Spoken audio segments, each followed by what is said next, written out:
আচ্ছা, একটা প্রশ্ন করি আপনাদের কাছে, বলেন তো নারীর সৌন্দর্য কার জন্য?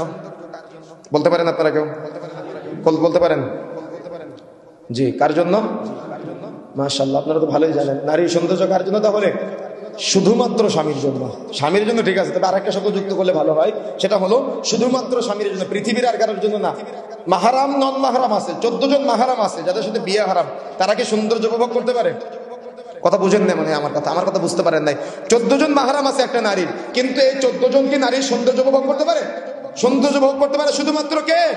স্বামী। পৃথিবীর আর কেউ সৌন্দর্য উপভোগ করতে পারে না। তাহলে আপনি বোন, আপনি জানেন যে আপনার সৌন্দর্য শুধুমাত্র আপনার স্বামীর জন্য, তাহলে আপনি কি করলেন? আপনি একটা গেঞ্জি গায়ে আপনার ছেলের সঙ্গে ঘুরে বেড়াচ্ছেন, আপনি একটা গেঞ্জি গায়ে আপনার মেয়ের জামাইয়ের সঙ্গে ঘুরে বেড়াচ্ছেন, আপনি একটা গেঞ্জি গায়ে দেবর ভাসুরের সঙ্গে ঘুরে বেড়াচ্ছেন। আমি বুঝাতে পারি না আপনাকে, আমি আপনাকে বুঝাতে পারি না আল্লাহ রাসূল কেন বলেছেন নারীরা জাহান্নামে বেশিরভাগ। বুঝতে পেরেছেন? এবার বুঝতে পেরেছেন?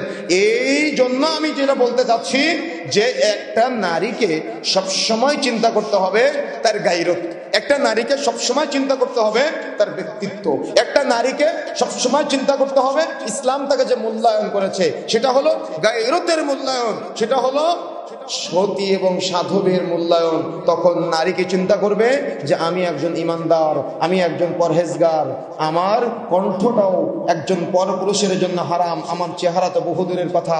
তখন ওই নারী কি করবে? দেবর ভাসুরের সাথে অনায়াসে কথা বলা থেকে বিরত থাকবে।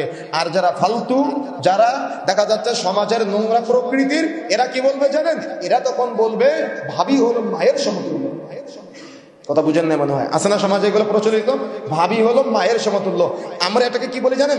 আমরা এটাকে বলি চক্ষুষ প্রতারণা, আমরা এটাকে বলি জেনের একটা ফাঁদ, আমরা এটাকে বলি জেনের একটা ফাঁদ, এটাকে বলি চক্ষুষ প্রতারণা, তার মানে জনগণের সাথে প্রতারণা। ইসলাম যেখানে বলেছে ভাবি হলো দেবর আর ভাবি হলো মৃত্যু সমতুল্য, আর আপনি বলতেছেন মায়ের সমতুল্য। কথা বুঝেন নাই? আমার কথা বুঝতে পেরেছেন? সুতরাং যে কথাগুলো বলতে চাই, একজন নারীর সৌন্দর্য হলো তার হাতের কবজিতে, একজন নারীর সৌন্দর্য হলো তার পায়ের পাতায়, একজন নারীর সৌন্দর্য হলো মুখমণ্ডলে।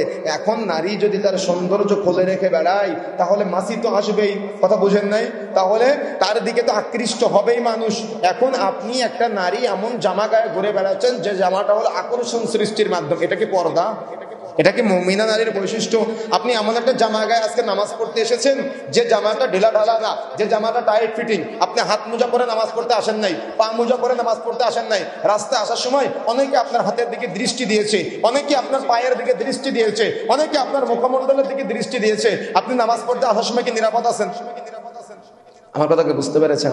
আমার কথা বুঝতে পেরেছেন? আমার কথা বুঝেন না মনে হয় আপনি। তার মানে একটা নারীকে বিবাহের প্রস্তাব দিলে তাকে দেখা যায় কতটুকু দেখা যায়? হাতে কবজি দেখা যায়, পায়ের পাতা দেখা যায়, আর মুখমণ্ডল দেখা যায়। তাহলে একটা নারীকে যে বিবাহের প্রস্তাব দেওয়া হবে না, যে মেয়েটা পর্দা করবে, তার কতটুকু দেখা যাবে? কথা বুঝেন নাই? কথা বুঝতে পেরেছেন? আমি কিন্তু সহজে বলতেছি আপনাদের, একটা নারীকে বিবাহের প্রস্তাব দিলে তাকে দেখা যায় কতটুকু দেখা যায়? হাতের কবজি দেখা যায়, পায়ের পাতা দেখা যায়, আর মুখমণ্ডল দেখা যায়। তাহলে যে মেয়েটা বিয়ের প্রস্তাব দেওয়া যাবে না, তার মানে যে মেয়েটা পর্দা করবে, তার কতটুকু দেখা যাবে? কিছুই দেখা যাবে না। এটা বলতে পারতেছেন না?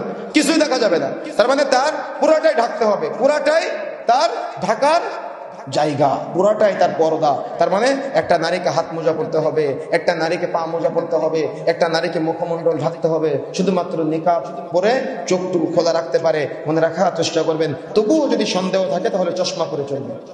কথা বুঝেন নাই? বর্তমান ফিতনার যুগ, সতর্ক হতে হবে, ইমানদার নারীদের সাবধান হতে হবে। আর এই পর্দাটা হলো নিজের, সম্পূর্ণ নিজের। মা এবং বোনেরা, আমরা কি চাই জানেন? আমরা চাই একটা নারী পর্দা করুক আল্লাহর ভয়ে, স্বামীর ভয়ে না। কেন জানেন? যদি স্বামীর ভয়ে পর্দা করে তো স্বামী যখন থাকবে না তখন সে পর্দা করবে? করবে না। কিন্তু একটা নারী যখন আল্লাহর ভয়ে পর্দা করবে, স্বামী থাকলেও পর্দা করবে, স্বামী না থাকলেও পর্দা করবে। এখন আসেন যে কথাগুলো বলতে চাচ্ছিলাম।